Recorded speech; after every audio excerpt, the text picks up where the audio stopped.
Hello, dear starshines. Welcome, welcome, welcome to another edition of the Lunchtime Chats. Go ahead and say hi. Let me know you're here. I'll give everybody a minute to get on board. Hello, dear Sister Carol. Hey, Sherry. Hi, Beverly. Good to have you guys here. For those of you who are new, my name is Christina, and I am a consciousness acceleration expert. And we are here to talk about those topics and issues that are significant for us star seeds, way showers, and new paradigm visionaries. We have capacities, we have abilities that are not embraced by our larger human family. Therefore, we have very unique perspectives to the kinds of shenanigans and miracles going on in the world these days. So we're here to talk about those according to the perspective that we can relate to them. And I am here to give a liberated perspective to the best of my ability. So welcome, welcome, welcome. Dear Starshines, please let me know that my sound is coming through okay. Please let me know that the sound is good before I dive in. I'm in a new location today. My dear sister Starshine and I decided to go to another place in the beautiful, beautiful Guatemala mountains. Thank you, Jackie. So this is a very interesting place. We're like in between this old, well, no, he's not old, this new volcano, and then next to old volcano. And so we're right in the middle of these volcanoes, and it's interesting telluric activity. Yeah, so we decided to change it up for the very special time of the year. February 1st and 2nd is said to be an extremely special corridor that opens for opens up for us to acknowledge and create from another level of who we are. So we decided to get out of the city and into the country, and voila, that's how I ended up here. So we have some interesting things to talk about. I've been kind of going back and forth because there's a lot of information that's been coming to me lately about different things, and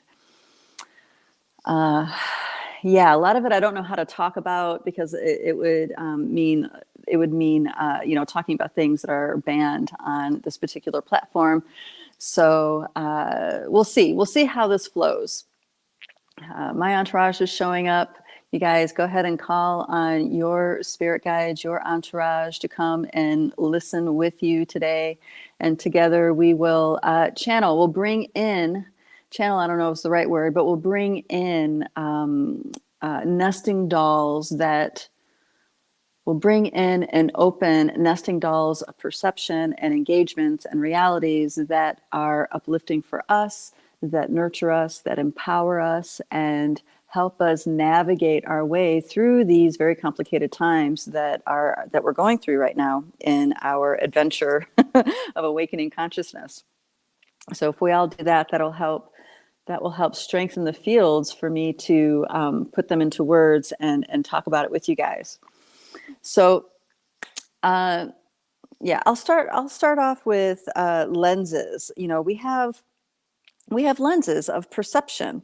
Now, those of you who've been listening to the chats for many years, you may remember there was a time when these chats, I would do a 9-dimensional activation, as I learned it through Barbara Handclough, where I would activate each of the lenses, talk about the fields, and then we would go into a particular topic that was challenging to the human consciousness, and we would navigate our way to liberation in that. So when I talk about lenses, this means many things. This means how we access these unseen realms and perhaps less engaged realms. So our reality, as you guys know, it's a combination of many, many nesting dolls coming together to create our here and now. And these lenses are getting added to by certain technologies and certain kinds of agendas.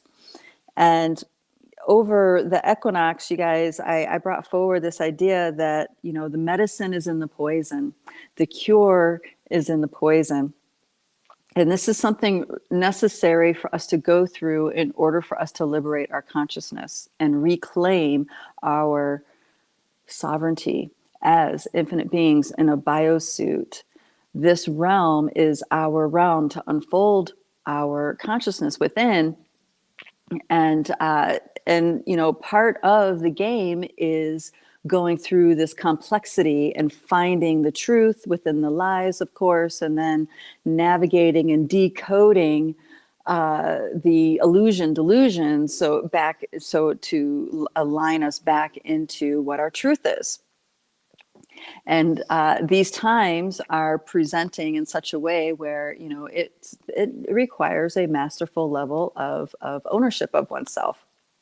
And whether you feel like you're there or not doesn't really matter. The fact is that if you're in a biosuit on this planet and you are able to digest the kind of content that we have here on this channel, you have already come in as a master. You just, you know, the who you think you are just is not aware of that yet. So when I talk about these lenses and we access these fields, just, you know, hold it lightly in as far as, you know, right, wrong, good or bad, fact or fiction, and pay attention to how you feel. Are you taking deeper breaths in some areas or other areas kind of challenging? And what's important is that no matter what is happening, is that we're present for it, because our presence, our centered, calm presence, when we're in the experience of something, that is how we decode it. Okay, this is how we decode it. We go through these pieces here.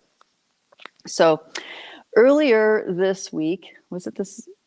Yeah, earlier this week, I started on one bead, and the past 2 days, it totally switched over to a completely different bead. But I want to, as far as what I want to talk about with you guys, that felt like it was going to be empowering. And there are so many things that I've been approached about in the past several days by you guys. You know, I'm trying to go to the most succinct pieces to talk about, okay? That will open you up and liberate you. Because like I said, it's all about sovereignty.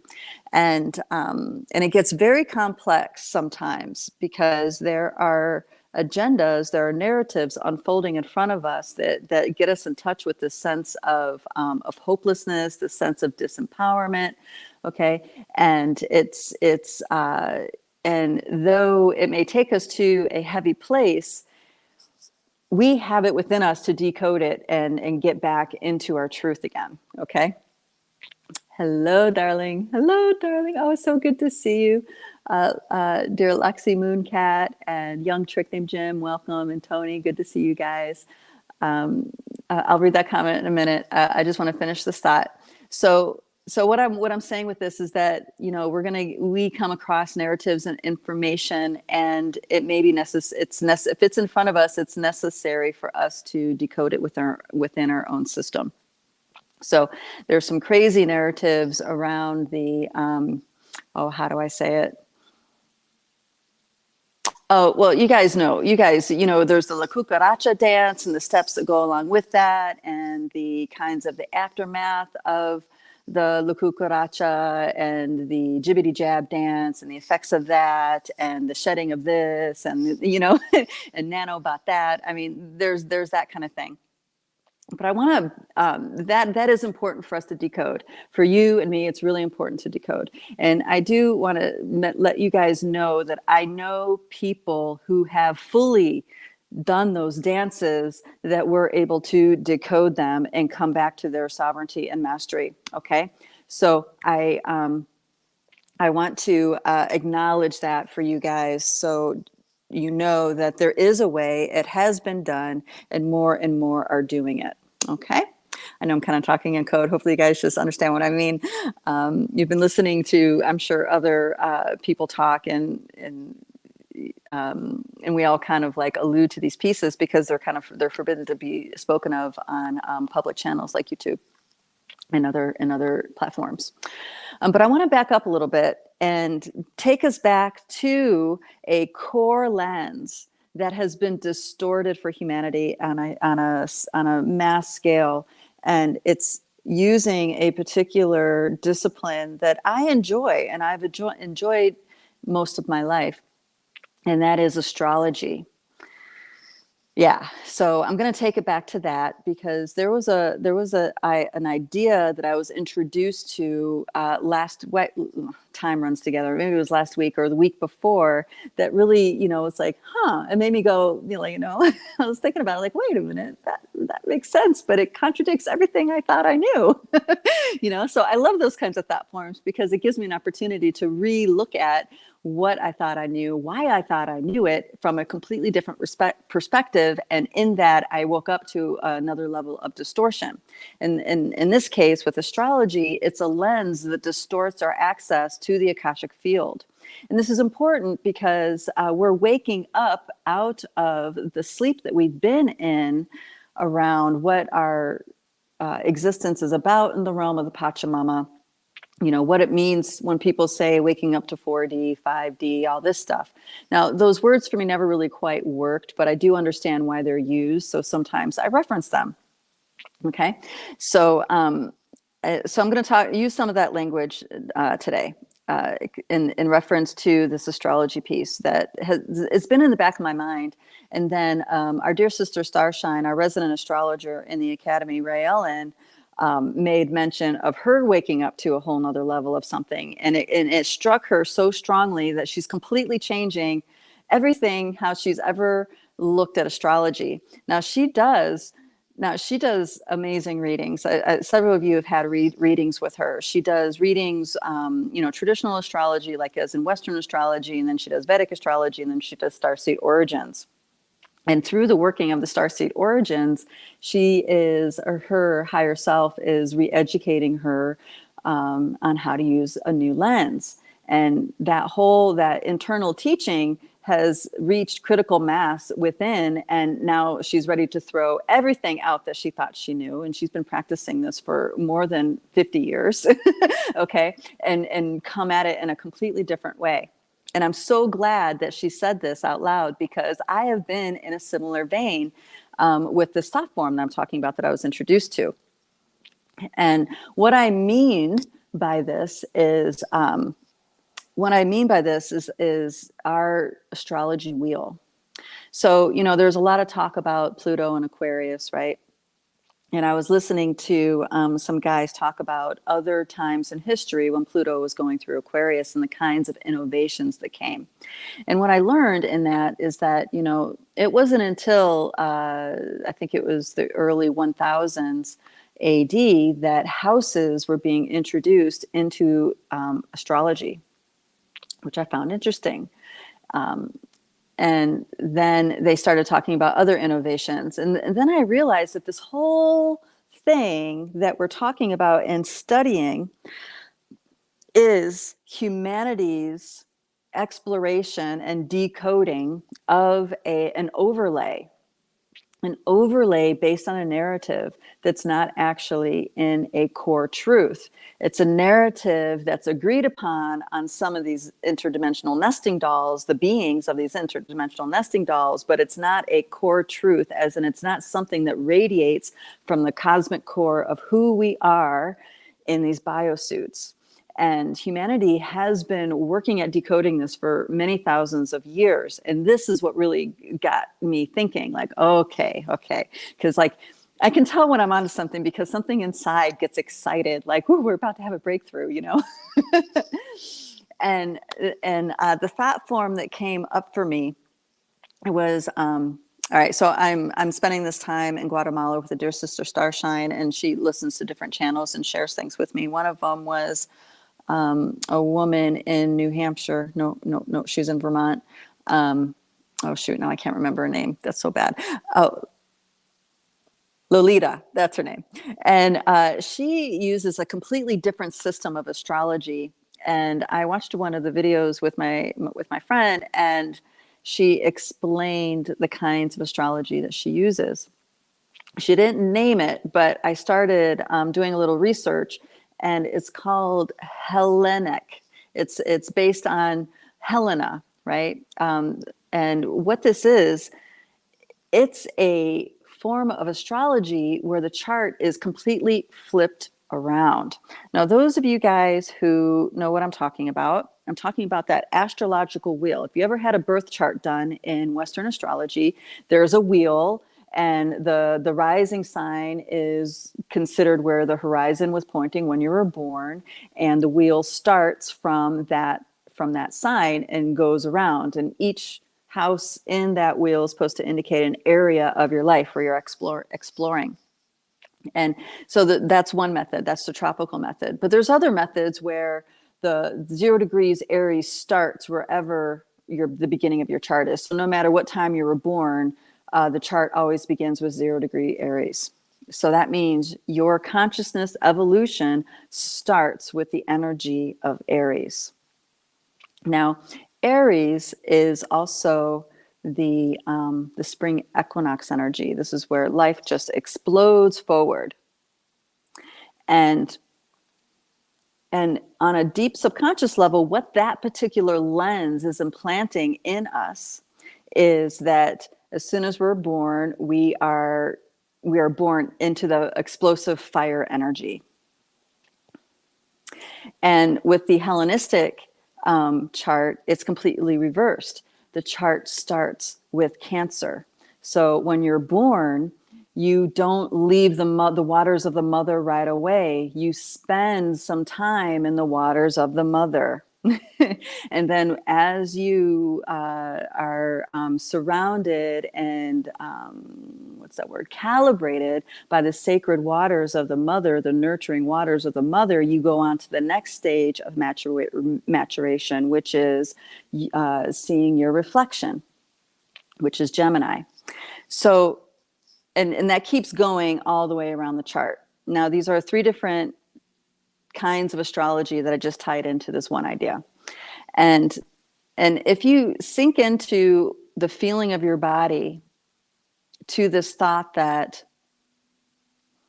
we are facing right now in this reality a lot of challenging narratives. People are learning through suffering. People first have to suffer before they're motivated to decode and get themselves out of it. And this is a reality that is, I feel like, old paradigm. And I've always felt like this is an old paradigm reality, but I had to learn a lot about suffering and read a lot about how different spiritual mastery disciplines look at suffering.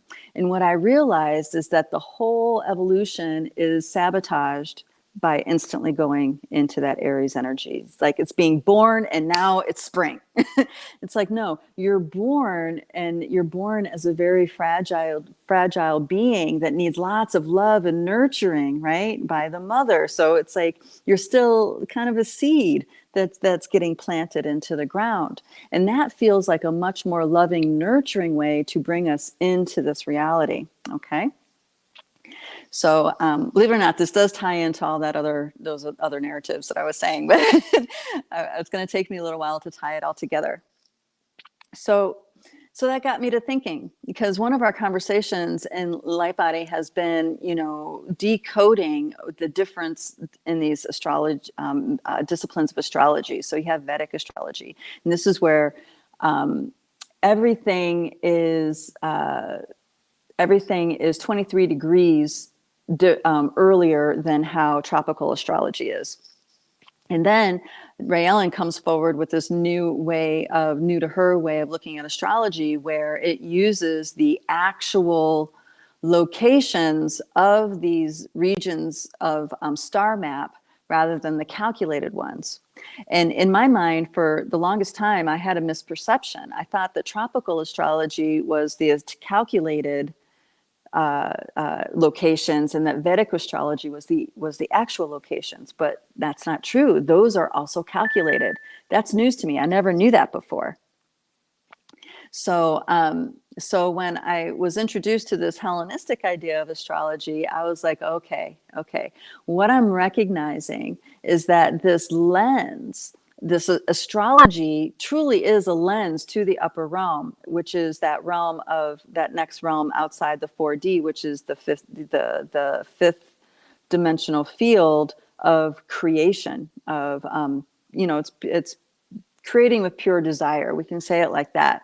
And this is the realm that is, and through wisdom teachings, has been held, the integrity of it has been held in place by certain Palladian consciousness. And this is why we have the seven sisters that are so prevalent in our ancient mythology. These seven sisters are the Palladian sisters. And there's a lot of sacred sacred sisterhoods that come from those teachings. But then there are, other stories that are layered on top of that, because in our mythology, the seven sisters have always had a conflict with the patriarchy. Like there was always a chasing of them, an intent to defile them. And they were always, trying to find, or faced with having to find their place, and keeping their innocence, keeping their purity, and not being very successful. And I feel like what this is all telling us, it's giving us this, upon entry into this reality, a distorted lens to access our purpose, to access the truth of why we're here. Okay. So there is a distortion that's very, very prevalent within the 4D field that inserts in our subconscious that we come here to suffer. We come here to learn through suffering, or we come here to learn, like this is a really challenging college of life, and we have to learn what we have to learn in order to earn our merit to graduate to a next level. And what I'm realizing is that that's actually a distortion. And this 4D, and I'm so glad to recognize this, because this is a 4D distortion that corrupts our access to these higher dimensional realities.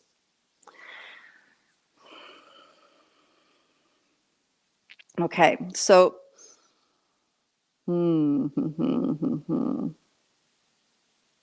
okay, hold on. I'm hitting a lot of interference here. It's difficult to get to that next point I was going towards. All right. Well, this is where I'm going to sit and wait and see what happens. We'll wait for things to line up so I can keep moving forward with this. I feel like this is a major breakthrough for starseeds in their consciousness. So that's why I want to talk about it with you guys, so we can, face these challenges in the way that we need to, without the need of going through immense suffering in order to earn our honor, to earn our merit. Because that is not the bigger truth. We are here with a purpose, as in our soul has a purpose to incarnate, but the purpose to incarnate is not to come and suffer, and it's not to come and be in battle, right? Because Aries is ruled by Mars, which is what we in our mythology tells us is the god of war. And this is a program that's running. It's not the deeper truth. We are infinitely loved by the Pachamama. This realm initially was intended to be a place of nurturing, of creativity and magic and beauty, and to explore our infinite nature through our creativity. And this is the frequencies of Lemuria, right? So, yeah, all right, I'm going to pause right there, and I'm going to check out some of these comments we got going on. All right. I remember the 90 deck. After the first couple dozen times, I started skipping it. I know, but I'm very grateful. I know. Well, see, I stopped doing that because there was important things to talk about, and the activation would take up half hour to 45 minutes, and then I'd only have a few more minutes to talk about it. But now, I'm able to transmit that energy and activate it within all the listeners without going through all that mental part of it. All right, then we have the Kuka. Oh, yeah. Okay. He says, me gusta la Kuka. It has brought us all closer together, yet ripped apart. I love la Kuka and what it has offered humanity. Well, thank you for that. That's a wonderful way to look at it. The astrology that the elites use for their rituals is the tropical. Oh, is that so? Okay. Then we have tropical chart is the only chart that the elites use for their rituals. Makes me wonder what they what they know that they don't want others to know. Okay, thank you for that. That's the piece that I wanted. Hello, dear sister Starshine. I don't know how to unshow the feature these. Okay, thank you for that. Right. So the elites use the tropical because they are reinforcing the false overlay with the rituals. They are reinforcing the false overlay of mankind being a warrior race. We are not a warrior race. We never have been, but there's a consciousness, a warrior consciousness that has infiltrated our reality many thousands of years ago and implants their value system in our collective field. Now, you guys got to understand that collective fields, they are very potent, even though you can't see them, they are very, very potent in influencing us in our daily lives. And actually, a great example is something called hell, right? Going to hell. They're actually, because they're so, that was invented by, I can't remember the name of the monk, but he wrote Dante's Inferno, which was describing all the hells that a man goes through, or that he went through in relationship to a forbidden love. So that book was the foundation for the seeding of a hell realm. And up until the writing of that book, hell realm didn't exist in the teachings of Christianity. But because so many people invested their energy in it, and so many sorcerers and ceremonialists banned people to a place called hell, fire and brimstone, because it was activated and held in place and fed for so many thousands of years by people, it became an actual realm in the 4D field that souls go to or get sent to or get fragmented to, So that explains just how powerful the 4D field is for humanity. We are multidimensional beings, and because the 4D field has been distorted as strongly as it has, we're blind to so many other vast levels of our own consciousness, which means because we're blinded, we can be controlled, we can be told this is what it is, and then we behave that way. And this is also happening within all these other methods that are taught in our mystery schools. Mystery schools were infiltrated all the way back from the time of Atlantis. If you guys remember some of the stories of Atlantis, that there were priestesshoods that abused the technology. They abused their power. What does it mean to abuse technology and power? It means to take action against life. Okay? Take action against life. That means feeding off innocence, taking advantage of innocence, exacting power over others. Okay? Exacting power over others versus exacting power over oneself, okay, inside. When you exercise internal power, you are not exerting your control over anything outside of you. You are exercising your power, discipline, wisdom within you, and in that you become very potent and a powerful being in this reality. So these overlays are held in place by lots of forces that have been reinforced over many thousands of years. And I was given this figure, actually, I just heard this figure today, where a woman said that over 8 million children come up missing every year worldwide. And there is a narrative out there. Those children are used in these ceremonies. And so just gives you an idea of the level of life force energy that goes into holding these lenses in place. Okay. And now we have the aftermaths of the La Cucaracha, and then we have the self-replicating nanites and blah, blah, blah, blah, blah, blah, blah, blah, blah. I will probably talk about that more in our closed circles, because it is a real thing that can trip people up. But I won't talk about that here. But what I want to say about this is that, all of these overlays are meant to keep us confused so we don't step into our power and do the real work, which is, look, everything is within ourselves. And Pluto is a brilliant, brilliant energy. The god of the underworld, we might say, also known as Hermes. In different mythologies, the god of the underworld presents in different ways. Some people, in some mythology, Hermes is this beautiful, benevolent, angelic being. In other mythologies, it's Hades, who is this jealous brother that lost his battle with Zeus and now is banned to caretaking the underworld.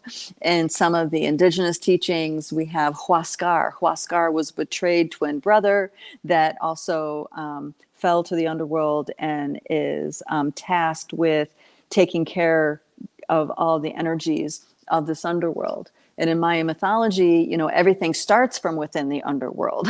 so there's a lot of stories that are out there that we haven't fully integrated to come in right relationship to really what is it to have empowered command of our own underworld. Okay. And in many ways, it can be looked at as your own telluric health, the telluric intelligence of your biosuit. Okay. So waking up doesn't mean just becoming aware. Waking up means taking responsibility for yourself, taking responsibility for your health, taking responsibility for your mental and emotional, spiritual wellness. Okay. So that means discerning how you spend your energy, discerning how you feed your biosuit, discerning how you feed your intellect, how you feed your emotional field, how you feed your spiritual. Okay. So waking up is only the beginning of the bigger work.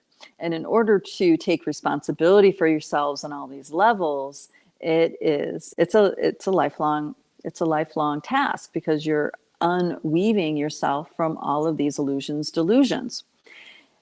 Working with your ancestors is a key component to empowering yourself to unweave your consciousness from these nesting dolls that are illusions, that are lies, as in they are not emanating the truth of your cosmic self. Hello, welcome. Good to see you, dear Ella. So, this is a really big thing. In a lot of ways, it's a game changer, because once we recognize that these are fields of consciousness, these narratives, these different pieces are fields of consciousness that are already set up to skew us from our cosmic truth. I mean, in a lot of ways, you can simplify it and just say, just be present, right? But that too is confusing to people when they're fragmented inside, because they're focused on this kind of presence versus the internal presence.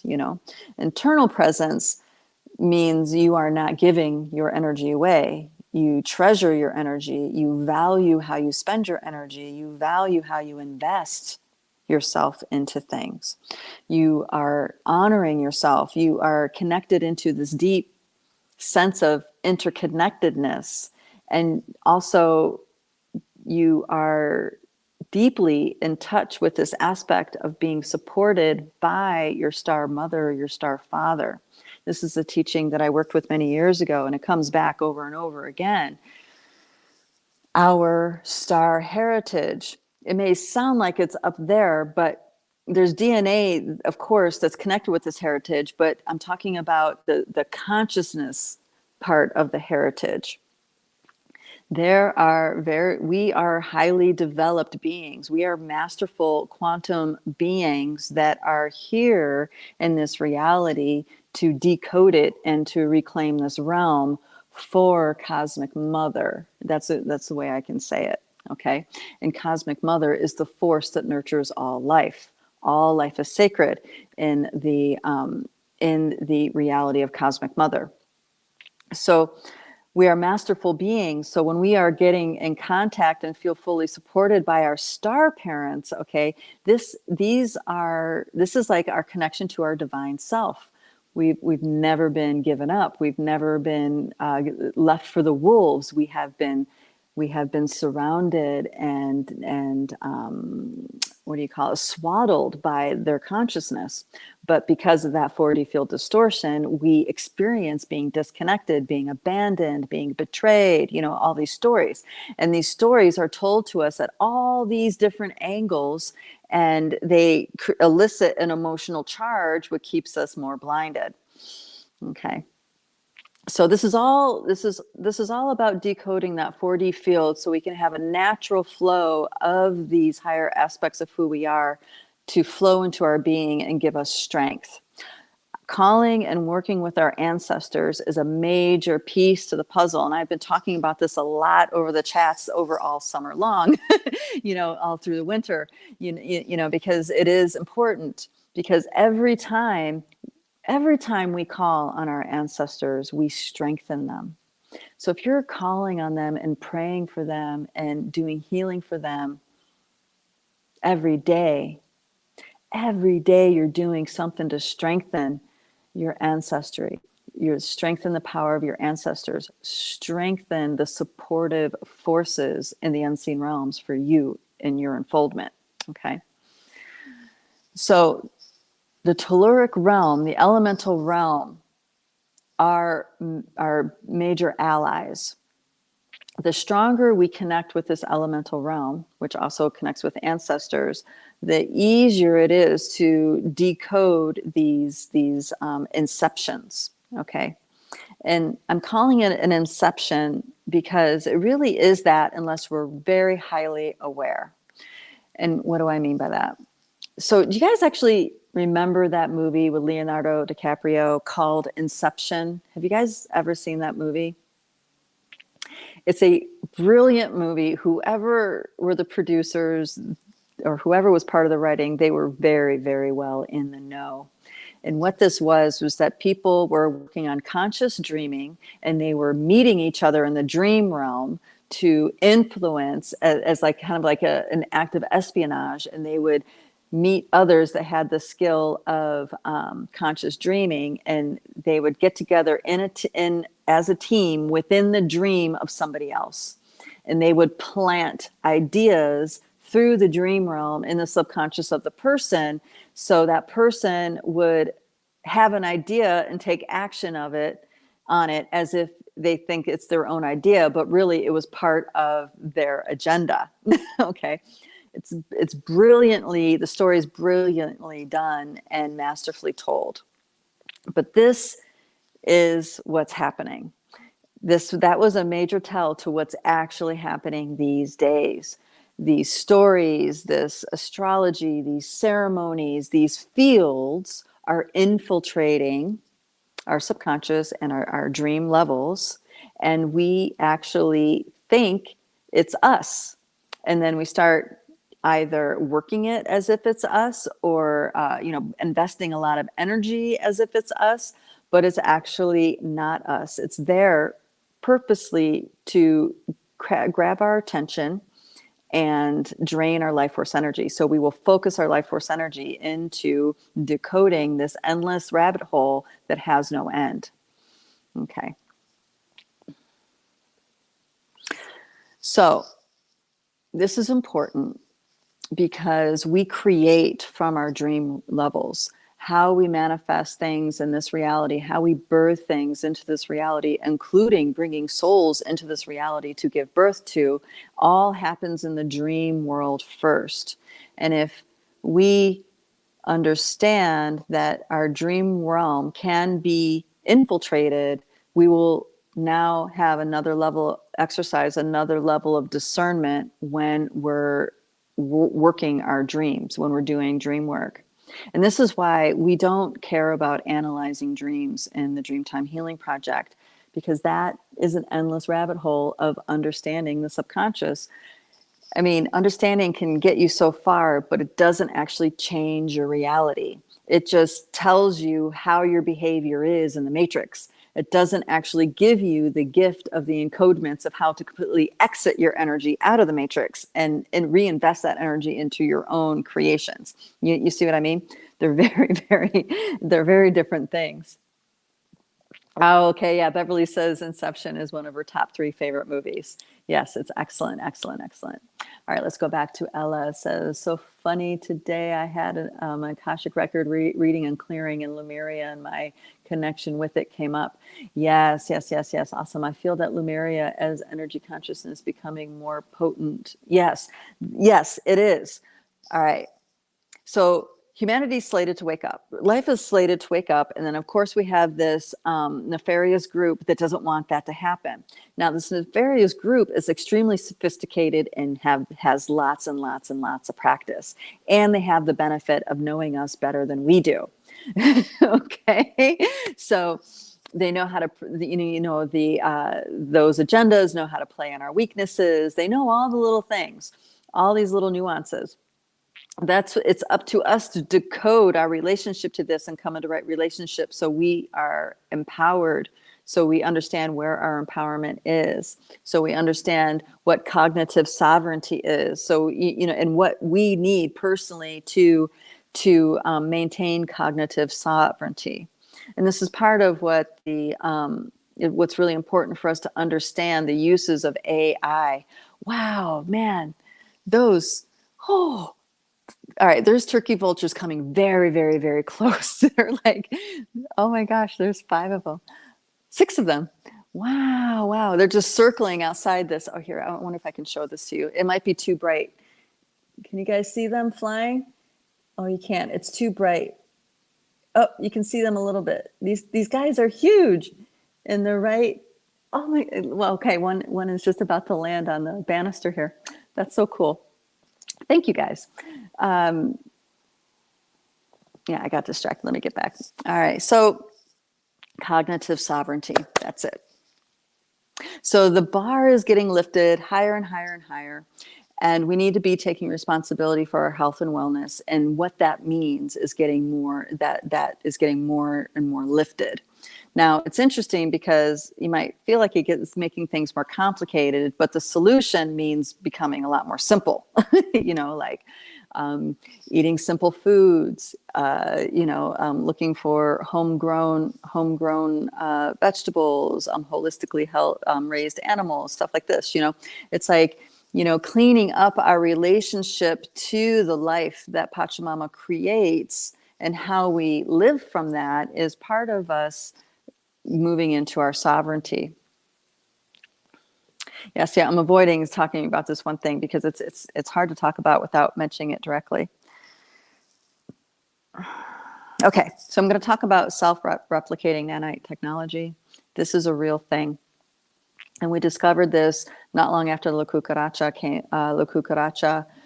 happened. Was one of our people ended up, through various reasons, ended up accepting the steps of the Jibbity Jab.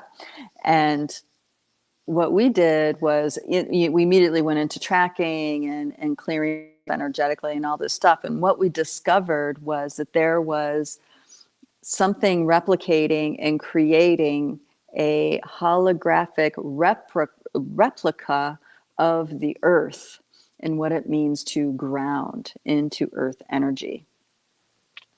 And this was something that really blew us away, because we're like, whoa, that is, we track in groups for a reason, because we all have perspectives and everybody has their own blind spots. But when you get a community of people tracking into energy, you get a more complete picture. So we were blown away because we found that we're just like, this is really advanced stuff,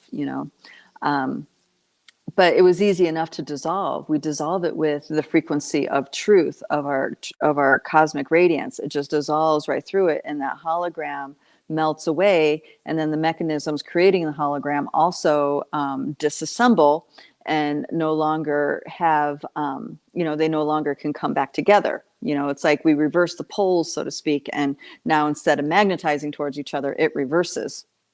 Now, this happened in early 2021. So there's more mature levels of that presenting itself, and this is what this is why I'm telling you guys about this distortion, so you can start looking at things differently. Our value system is the way we navigate. So you need to look at one, like what dear brother star sign said, there are narratives that are bringing people close together, and there are narratives, that same narrative are also tearing people apart.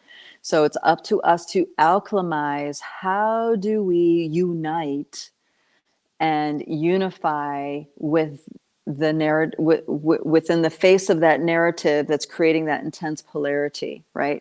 How do we unify? There's that.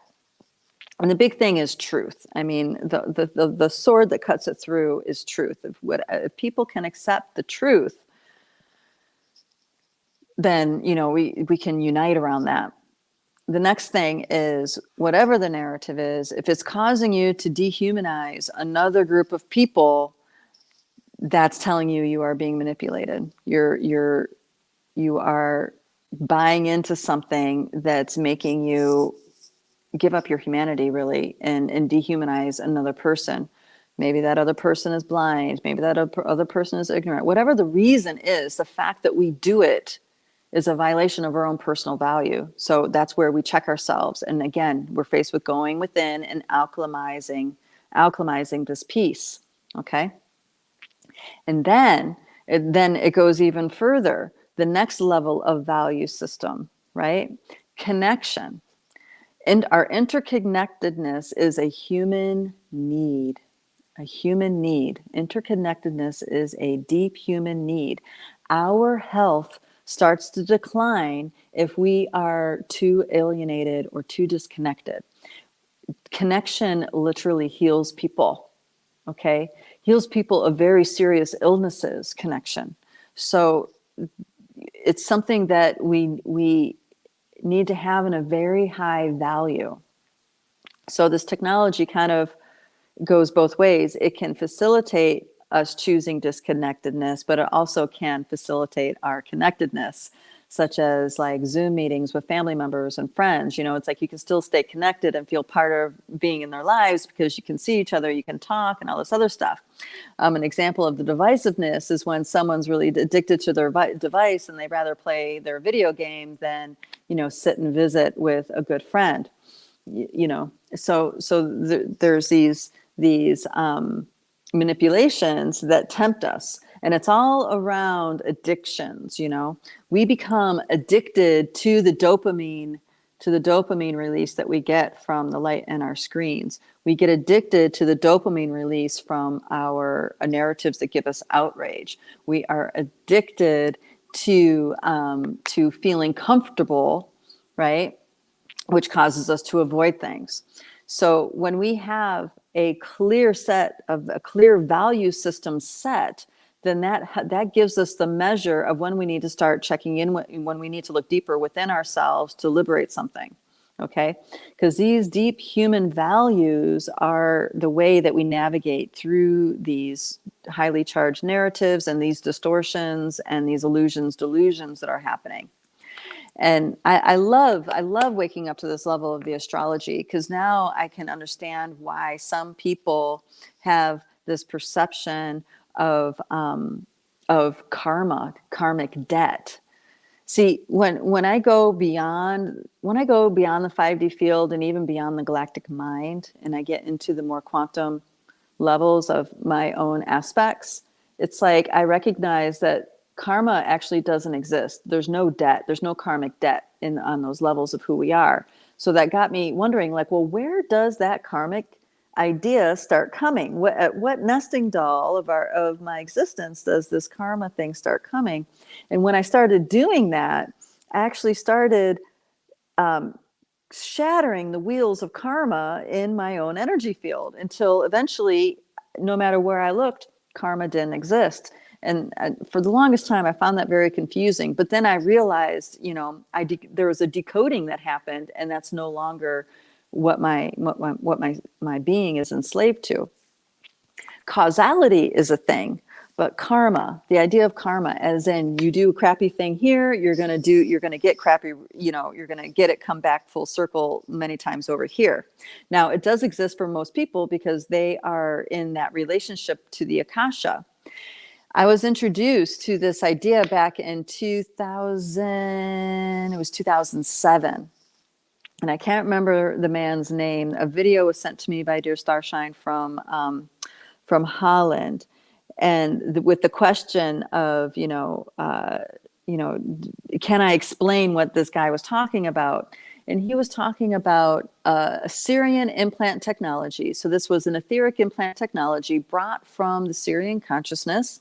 And you guys know Syrians have been interacting with humanity for a long, long time, particularly in Egypt and in Atlantis and other places. There's other stories that go along with the Syrians, but this particular narrative was, the Syrians had this etheric implant technology, and at the time, the government, the shadow government, was experimenting with how to influence and distort Akashic access with these implants. And at the time, this was 2008, guys. So at the time when I saw that video, I was first super triggered because he was talking about some other terrible things that were happening to innocents and to children. So I had to get through all that. But then I realized, this is a thing, that it is possible. All right, it's not possible to completely infiltrate the Akashic field, but it is possible to distort one's lens to accessing the Akashic field. And when you distort that lens, you are how you see your experience is how you see things, right? So if they can distort that lens enough, they can keep people's consciousness in the suffering loop, okay, which creates loosh, and life force energy can be fed upon even more, la la la la la. And so there's a lot of humans that carry heavy karmic baggage, so to speak. And there's a lot of spiritual teachers that talk about karma because on certain levels it exists. But once you clean up these lenses and you are able to expand beyond that, it doesn't exist. So the trick becomes, how do you integrate that aspect of your quantum self in with who you are in as a infinite being in this biosuit? Now that's the big challenge, because in order to embody these energies, parts of your ego driver has to die, has to crash and burn, okay? And what's really cool right now is that the dragons are getting involved with the anchoring of this consciousness. So dragon consciousness is very, very important. I just watched a live stream yesterday where the woman was talking about decoding the dragon scrolls, right? Which we all can do. All of you guys here, if you're able to connect with the things I'm talking about, you guys have the capacity to do this. And I mean, the live stream was very surface for me, but I've been exposed to the dragon scrolls for many years, and I talk about Almine. She was the first modern day mystic that I know of that she wrote many books. She wrote out the teachings of these dragon scrolls, including the dragon languages, the dragon seals, the sigils, the magic. She wrote many books. Translating all of this helps so humans can connect with this energy and begin integrating it. And I think her first book around that, I think, was in the early 90s. I'm not sure. She has like 36 some odd books and counting that she writes from the different decodements that she does. She was gifted with the capacity to decode any language in all of the cosmos. So she took that mission to heart, and she decoded dragon scrolls, unicorn magic, the different fairy realms. So we have fey realms of this planet, but then we have fey realms on a cosmic celestial level as well. And she did painstaking work writing out the alphabets, sharing some of the spells, stuff like this. And she also went that extra mile to, actually the fairies through her went that extra mile to explain the difference between inner circle and outer circle magic. She didn't call it that. She called it something different, but I call it that because that's what we do in light bodies, inner circle magic. And the big piece around that is that inner circle magic is a kind of magic that does not have the capacity to be abused, as in there is no power over dynamic in that kind of magic, because it's all within. So if you want to cast a spell about something, to heal something, to know something, whatever, you go within and you draw this, the language, whether it be Fey language or dragon language or whatever, you draw it inside of yourself, which even be able to focus enough to do that, right? You're decoding your own resistances, your own distorted lenses inside. Then once you can hold it in your awareness long enough, you decoded, and now you're that much deeper into fully integrating, more deeply integrating that level of consciousness. And then that spell is now cast, and it's serving you in some way. Now, when I say spells, I don't mean like magic spells, like when someone has an altar and they're saying incantations and they're doing this kind of thing. That's outer circle magic. And the thing about outer circle magic is that you can be given the formula of a spell and you could cast it without having the level of consciousness necessary to have true understanding of what you're doing, of what you're casting. And this is how the elites are able to do what they're doing. Okay. They have this much understanding, but they are casting, they're doing spell casts that's far, far vaster than that. And in that, they become enslaved themselves. Okay. They don't even know it until it's too late, because with that is also the wheel of karma, because they're anchoring that distortion into the reality lens here. Therefore, they are tied to it. Okay. So whatever you create in this reality, you need to experience it. So guys, create beauty, create love, create music, create magic. So now you can experience that. Okay. This is the essence of it all right there. Oh my gosh, time just flies by. I can't believe it's I only have 2 minutes left.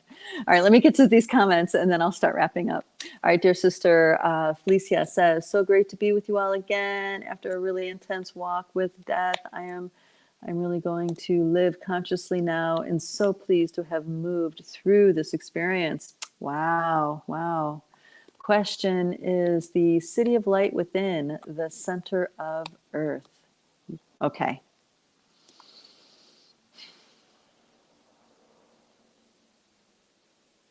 Yes.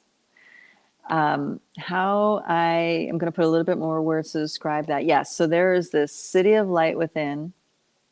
And for me, it feels cosmic. And at the very core of the consciousness of what we call Pachamama is the cosmic truth of Sacred Mother, the sacred cosmic mother. So I would say yes. Yes. Now the challenge is to be in that energy, be anchored in that, and now take action from that place, as in create from that place. And as you create from that place as a visionary, you are weaving magic and beauty into your reality. And of course, it's so much fun to share it with others. So then you're weaving beauty and magic into the reality of yourself and others. And that's, what the disempowerment programs want you to do, is to forget about that and make choices out of fear and despair. And of course, what does that do? It creates more fear and despair, which you get to experience more of that because you're creating from that space. Okay. So this is master level living that we're talking about. You, me, we are master beings that have incarnated in this biosuit. I'm not saying our ego driver is master beings. Our ego driver is a spoiled toddler in the car seat that thinks it's in charge. But our spirit, our heart, as we decode these pieces and can really be with the true source of everything, which is love, right? Love is it's like a river of love that everything sprouts from. And if we create with beauty from there, right? That is the magic. And that's very powerful. You can heal yourself with that. You can bring healing to others with that. Okay. And then dear sister Ella says, maybe the question would be more of when will we explore and make contact with them openly? Oh, did I miss something? Do you mean Lemurians? So, right, openly. We're working towards that. And when I'm just going to say contact experiences in general. So benevolent interdimensional star people, and it's kind of synonymous with our elemental allies, elemental realms. So we have elemental realms, the dragons are in there, the unicorn people, the fae, the Sasquatch, all these beings have kingdoms within these realms. And we are working at open contact in our collective, in Light Body. It takes time because it goes up against our logical mind, which has been the dominant navigator in this reality for a long time. Because we had to raise kids, we needed to be able to, live our day and go according to a schedule. We had to live our lives according to a false clock, and then have all these expectations and values that aren't ours that we needed to meet. And that all required left brain, that logic to navigate. But so it's a matter of unweaving the logic and surrendering into spontaneous flow. And that means recovering our innocence, recovering our purity, and shedding the guilt and shame that has been incepted into our ancestry for a very long time. So it takes time to train a human to be available, to be safely in contact with these beings. Okay. And when I say safely, I mean for you as the human, and for them, depending on who those beings are.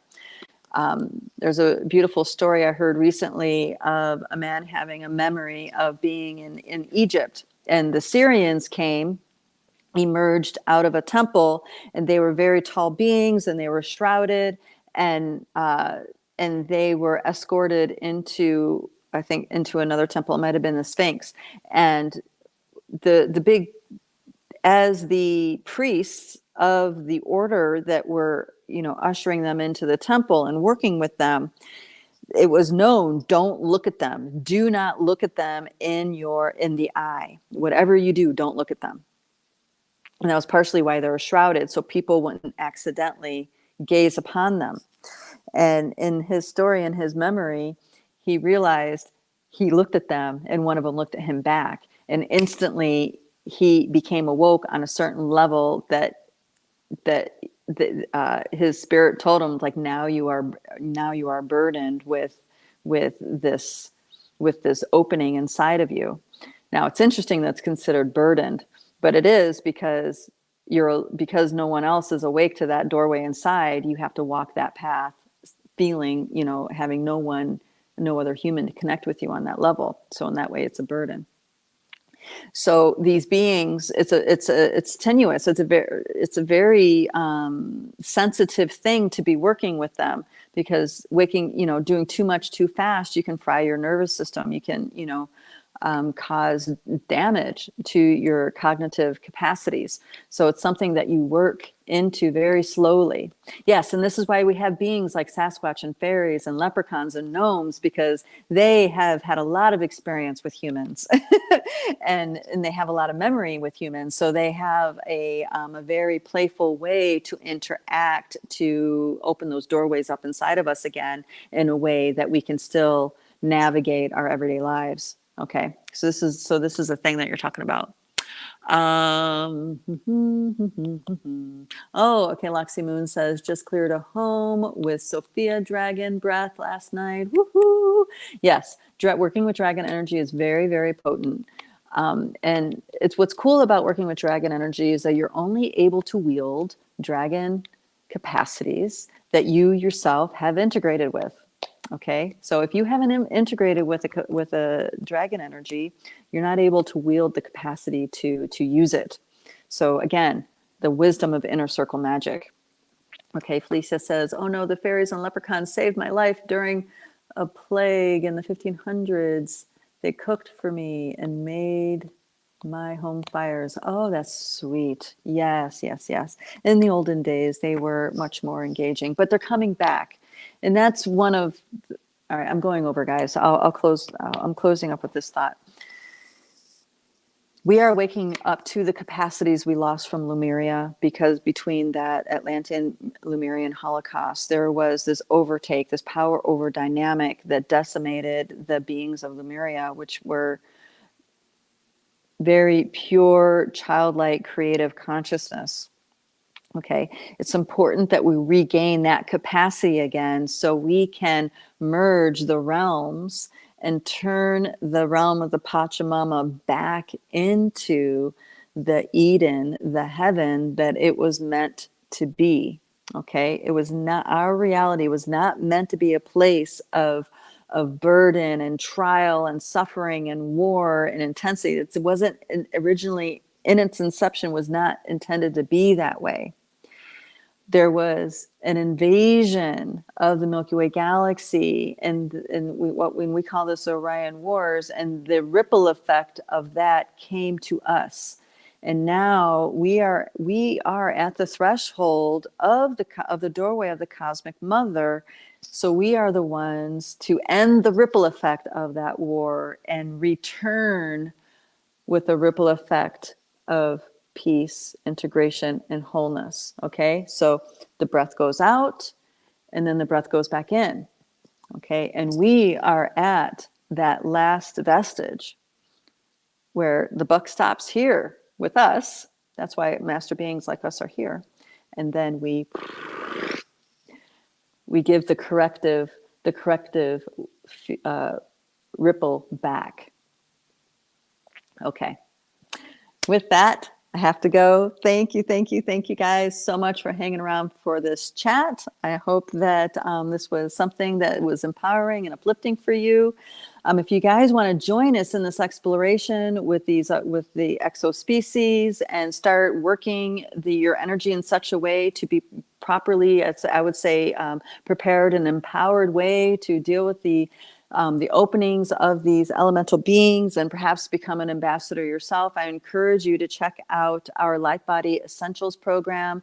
This program is all about giving transmissions and giving you good energetic hygiene techniques and ways to manage your energy field so you can be an empowered sovereign ambassador for these beings, either a human ambassador for the elemental realm or eventually becoming an elemental ambassador for the human realm, depending on, of course, what is in your spirit, what is in your purpose. So that's Light Body Essentials at lightbodyacademy.com. I encourage you to check that out. We have 3 live sessions a month with that program, with that subscription. And of course, we have other things that go from there, Dreamtime Healing Project, stuff like that. But the starting point is that Light Body's Essentials. So you can learn to take sovereignty and command of your energy, start digesting encodements to upgrade your light body, and then eventually that next step, which is dreaming, stepping into your capacity of dreaming the world into being, and stepping into your capacity to have contact with these exospecies that are reaching out to humanity right now to unify with us. So thank you. Mwah. I love all of you guys, and we will catch you next time.